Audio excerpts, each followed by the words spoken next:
এবার দিনের আরো কিছু খবর নিয়ে থাকছে সংবাদ সংক্ষেপ। রাজবাড়ীর গোয়ালন্দ উপজেলার পৌর জামতলা এলাকায় ফারুক শেখ নামের এক চা দোকানিকে গলা কেটে হত্যা করেছে দুর্বৃত্তরা। পুলিশ তার নিজ ঘর থেকে রক্তাক্ত মরদেহ উদ্ধার করে। ফরিদপুরে বিদ্যুৎ স্পর্শে মোহাম্মদ আবির হোসেন নামে পুলিশের এক পরিদর্শকের মৃত্যু হয়েছে। শহরের গোয়ালচামট এলাকায় ওই কর্মকর্তার নিজ বাড়িতে এ ঘটনা ঘটে। তিনি শরীয়তপুরের নড়িয়ায় কর্মরত ছিলেন।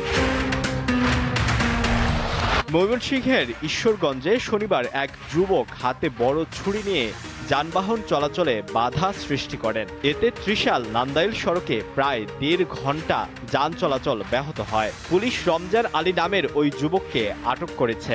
পরিবারের দাবি তিনি মানসিক ভারসাম্যহীন।